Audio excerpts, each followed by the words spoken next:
they're sore losers. If they were kicked off by force, they'd ruin this place on their way out of town. So it isn't that they haven't had the technology or the benevolence to come down and free this planet and its people. Mm-hmm. It's they have to figure out a way to do it in a way that is not done through death and destruction, and that's quite a trick to pull that off.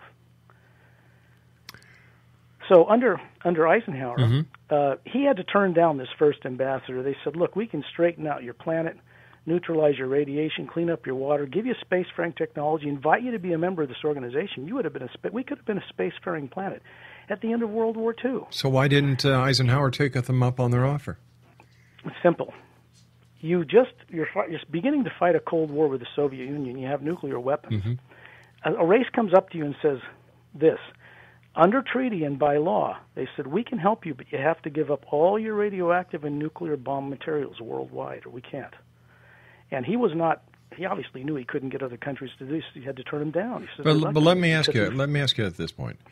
Did these ETs go over and see the people in Russia? Did they go see the people in the United Kingdom? Did they go around the world and meet with all the and the worldwide leaders said no? 35 countries, right? Does that? And one of the reasons for that is simple, though, because if you have somebody say, we'll give you this, but you got to give up all your tools of power right to do it, you would think, well, wait a minute, what if these guys aren't for real? We give up our weapons like that. We're defenseless against a foreign power or an aggressor species from outer space like yourselves. You turn out to be lying to us. So he had to turn them down. He knew he couldn't get the other countries to agree.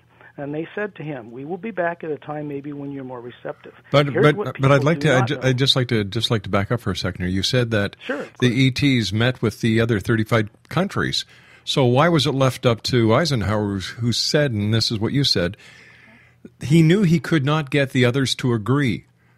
So what was it that they approached Eisenhower, or they did the entire 35 nations? No, actually, that's not correct. They didn't meet with all 35 countries involved in deciding to classify their knowledge of extraterrestrials. All right, they met with two people, the Soviet Union and the United States, because of the Cold War, secretly. So why only those two countries? Well, because they had the nuclear weapons. They had the ability to destroy this planet. And destruction of this planet would harm hundreds of billions of people outside of Earth in both parallel dimensions and other worlds. That people don't understand how we're interconnected. So they're not going to allow that to happen, number one. Mm-hmm. And it hasn't happened. Or we would have been blown apart already. What about Fukushima? I wanted to get into that. Okay, this is real important stuff because it's current. Right.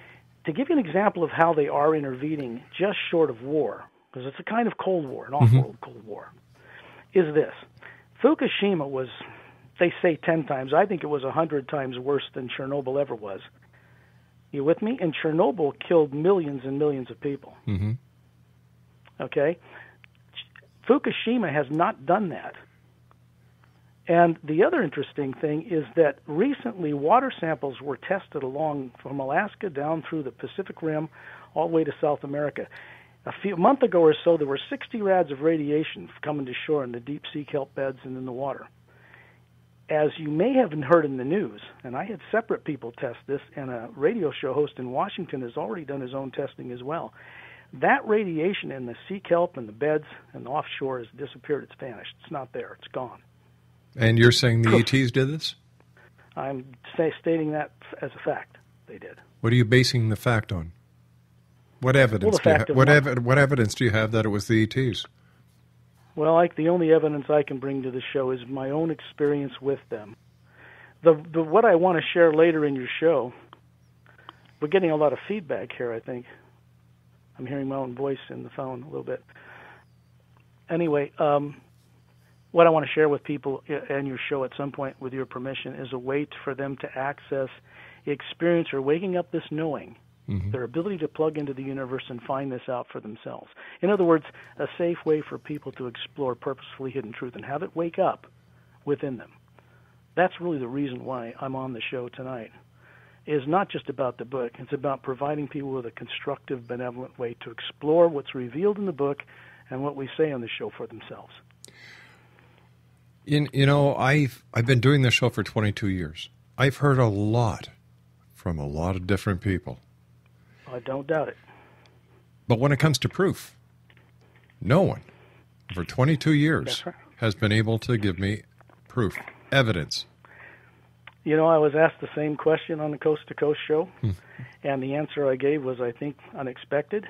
I basically said, and this is a fact, I said, with all of the wonderful research and the hard work that so many UFO researchers and people that have been trying to uncover purposefully classified material because they suspect it's not good for people, that it's being covered up, in all the time they've been on all the radios in history, no one has ever been able to come home with the smoking gun. And there's a reason for that, and it's very simple.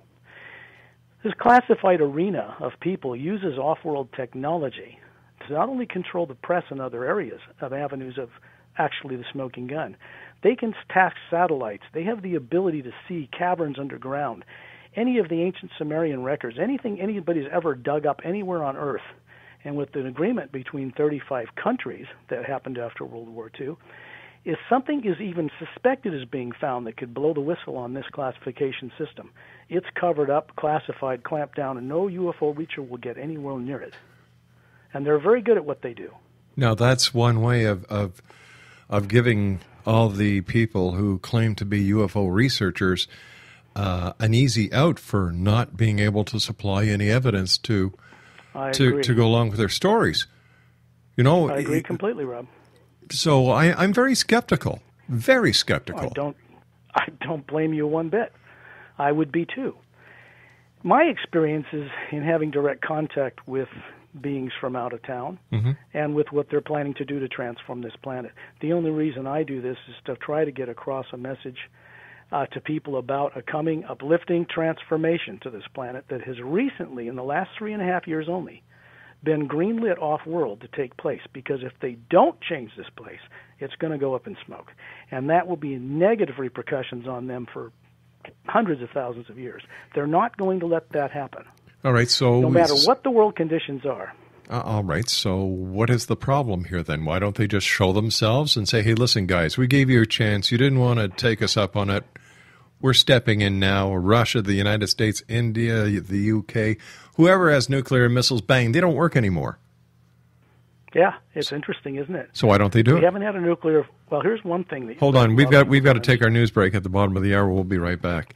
Exonation, R. Scott Lemriel is our special guest. www.paralleltime.com, and we'll be back on the other side of this commercial break with the news as we continue here in the X Zone from our broadcast center in Hamilton, Ontario, Canada. I want to believe, but I want to see the proof. We'll be back. Don't go away.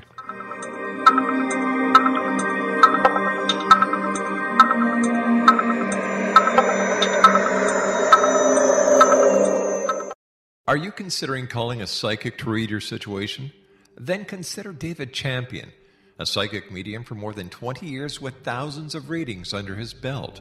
David Champion will make you feel comfortable. He has proven to be honest and accurate. He's a straight shooter. There's no guesswork. What he sees is what you get. While he is a medium, most of the calls focus on relationships, not only love, but work, school, neighbors, and more. Need help with finding a job and preparing for the interview? Are you dealing with people who are obstacles in your path? For more information, go to davidchampion.com, $1.50 per minute paid by credit card with a minimum of 30 minutes. For your reading with David Champion, call 1-877-702-8598. That's 1-877-702-8598.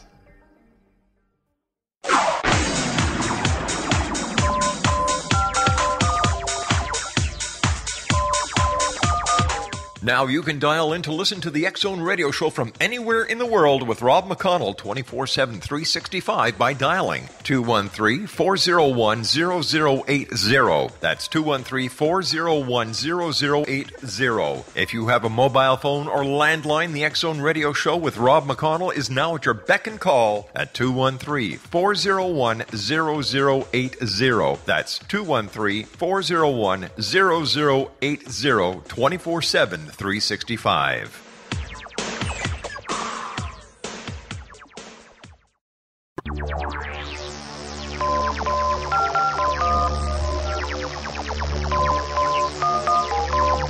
Now you can dial in to listen to the X-Zone Radio Show from anywhere in the world with Rob McConnell 24/7, 365 by dialing 213-401-0080. That's 213-401-0080. If you have a mobile phone or landline, the X-Zone Radio Show with Rob McConnell is now at your beck and call at 213-401-0080. That's 213-401-0080, 24/7, 365.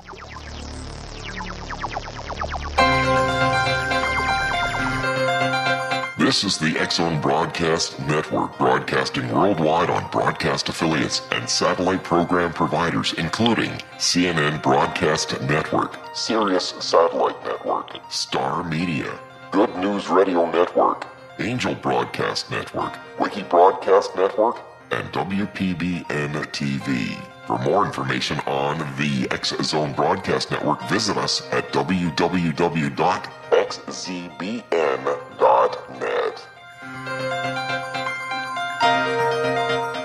Scott Lemriel is my special guest. He is the author of the Say-Rays Agenda. His website is www. You got your pencils there? There you go. paralleltime.com. Scott, before we went to the break, we were talking about President Eisenhower, and you were saying that there was a second meeting as well. Yeah, there was. Under treaty, off-world treaty, people on Earth don't know about. It's a 500,000-year-old treaty that's kept people from outside this planet from having an all-out war. He met with another group, a totalitarian group, bipedal non-human group, very advanced. And he didn't have a good feeling about that or them in their presence. And they said, look, we don't care if you give up your nuclear weapons. We'll give you, under treaty, some off-world technology. And Eisenhower said, we can't do that, because they wanted to do some experimentation, genetic experiments on some of the population of the Earth, which they claimed would be taken aboard, get a DNA sample, put back, no memory, no harm. Of course, they lied about that, and I think everybody that's done any research in this area knows that. Eisenhower turned them down. This ambassador is clever. He said this to him: if you don't sign a treaty with us, we'll go to the Soviet Union and we'll make them the preeminent power on this planet. And that, during the beginning of the Cold War, was something Eisenhower and his generals really couldn't pass on to get that technology.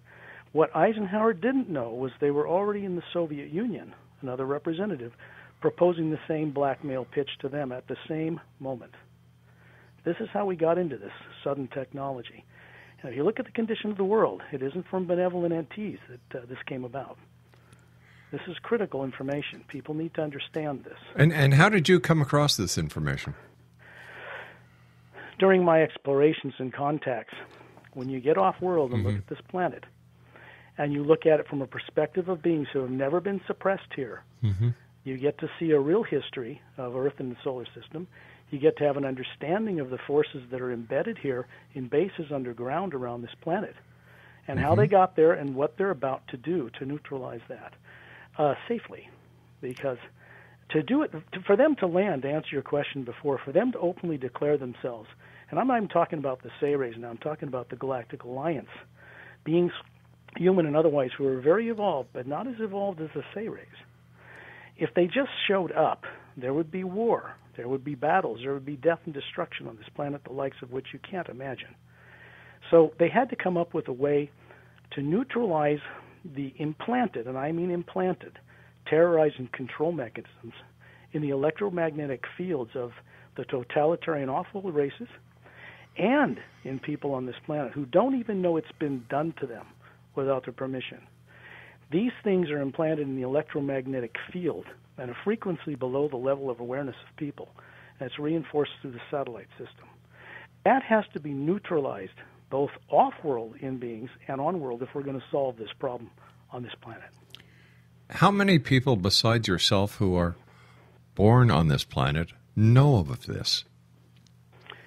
Yeah, I think nobody, except the last number of radio shows I've been on. So how do we know? How do we know that you're telling us the truth? That this just isn't a made-up cockamamie story to help sell books and to get notoriety and to get on radio shows? Yeah, it's such a